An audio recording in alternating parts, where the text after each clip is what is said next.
Bien, mesdames, messieurs, bonjour à cette conférence de presse de la présidente de la Commission européenne, Madame von der Leyen, du président du Conseil européen, Monsieur Charles Michel. Chacun va faire une intervention, puis nous prendrons vos questions, comme hier, par le biais de notre nouveau système. Madame la Présidente, vous avez la parole. Oui, merci. Bonjour à tout le monde. Toute l'Union européenne et de nombreux autres pays en Europe et dans le monde sont dans une forme de confinement. Les mesures restrictives prises par les États membres ont été cruciales pour réduire le nombre de nouvelles infections. Cela a aidé nos systèmes de santé à faire face, mais ces mesures ont un prix énorme. Des millions de personnes sont coincées chez elles, trop souvent dans des petits logements. Elles doivent jongler entre le télétravail et la vie familiale. Les enfants doivent s'adapter à apprendre à la maison et sont limités dans leurs activités. Les personnes âgées sont isolées pour les protéger. Et à ces difficultés générales s'ajoute une longue liste de difficultés économiques pour nos citoyens. Les magasins, les restaurants, les usines, ils ont tous fermé. Ils ont perdu la plupart de leurs activités. Le commerce a énormément ralenti partout dans le monde. Les gouvernements utilisent tous les moyens disponibles pour renforcer les systèmes de santé et pour soutenir les entreprises et les travailleurs indépendants. Tout cela a un coût gigantesque. Déjà, ces actions représentent dans l'Union européenne près de 3 000 milliards d'euros. Et d'autres mesures vont venir, comme le montre le résultat de l'Eurogroupe de la semaine dernière.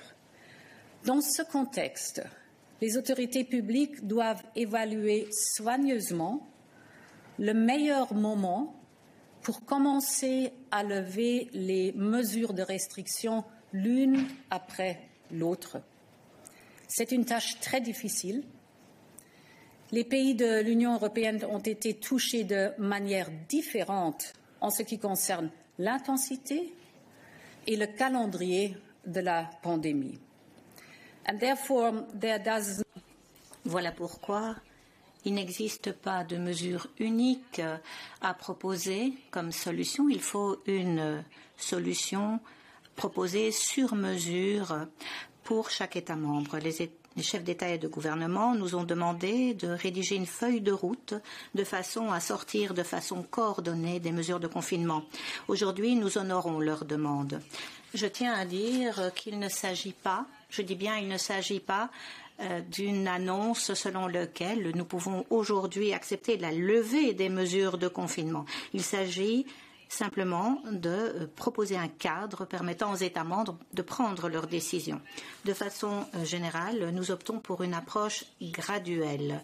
Nous pensons que chaque action doit faire l'objet d'un suivi minutieux afin de voir s'il y a une nouvelle flambée de propagation du virus ou si, au contraire, nous arrivons à stabiliser cette propagation en dessous d'un certain seuil. Voilà pourquoi notre recommandation met un accent marqué sur 3 conditions préalables avant d'envisager la levée des mesures restrictives.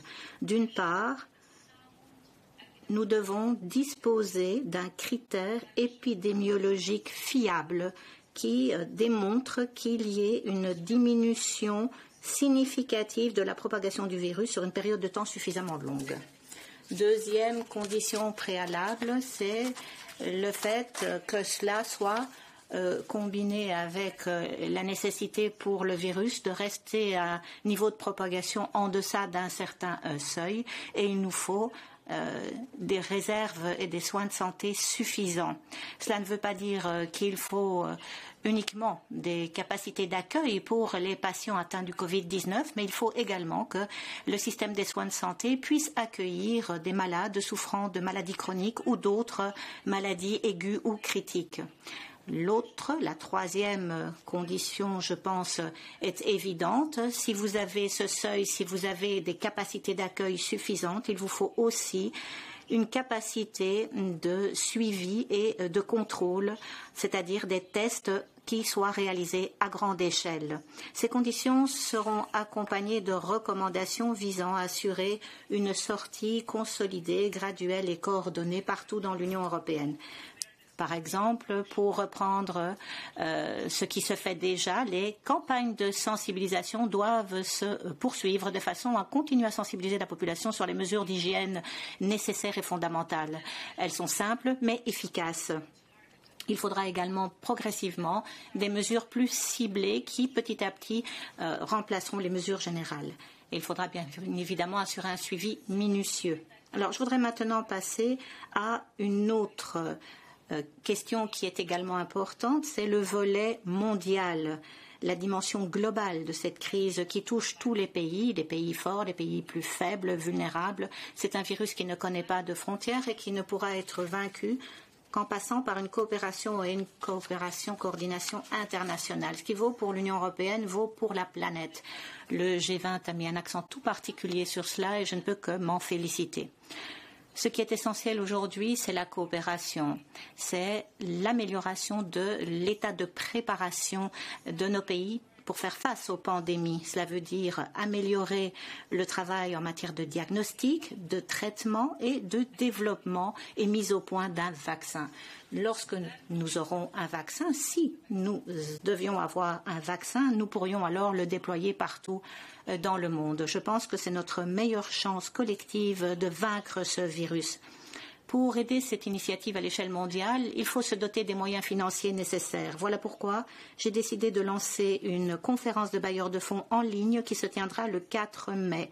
Il s'agira de pouvoir faire face rapidement à la pénurie de financement actuelle de façon à proposer des solutions tant équitables qu'innovantes. Nous avons déjà lancé les préparatifs en coopération avec des organisations connues comme le Conseil mondial de préparation, la Coalition pour l'innovation et la préparation aux épidémies, ou encore, c'est-à-dire le CEPI, ou encore le Gavi, l'Alliance du vaccin, le Wellcome Trust, ou encore la Fondation Gates. J'espère que toutes les organisations internationales et mondiales répondront présents à cette conférence des bailleurs de fonds. Enfin, je voudrais également mettre en avant la nécessité d'arriver à une santé adéquate et également une relance économique. Vous savez que nous avons mis à disposition toute une série de fonds de façon à aider à la fois les entreprises, l'appui aux moyens de subsistance et également pour appuyer les systèmes de soins de santé. Je me réjouis également de l'appui de l'Eurogroupe aux propositions de la Commission et plus particulièrement la création de SUR qui va permettre aux personnes de maintenir un niveau d'emploi adéquat ainsi que l'utilisation assouplie des fonds de cohésion. Je suis tout à fait d'accord avec ceci. Je l'ai toujours dit, l'Europe a besoin d'un plan Marshall. Nous allons avoir besoin d'investissements publics et privés massifs afin de relancer l'économie, afin de créer de nouveaux emplois. Et ces investissements, ils doivent intervenir rapidement. Nous devons absolument créer un nouveau budget. Le budget, il a des avantages puisqu'il peut bénéficier de la confiance de tous les États membres, il est transparent, les règles sont claires et il est un moteur d'innovation, il l'a déjà prouvé. C'est également un instrument d'investissement. Il l'a également prouvé. Néanmoins, ce nouveau budget il doit se différencier nettement de l'ancien budget. Il doit être adapté à la sortie de la crise du coronavirus. Pour les premières années, nous devons absolument relancer le marché. Nous devons éviter une fragmentation des différents marchés. Nous devons renforcer la résilience économique de l'Europe. Ce nouveau budget révisé doit encourager les investissements dans les technologies numériques, dans les technologies respectueuses de l'environnement, les technologies propres, afin de pouvoir assurer notre bien-être à l'avenir. Merci.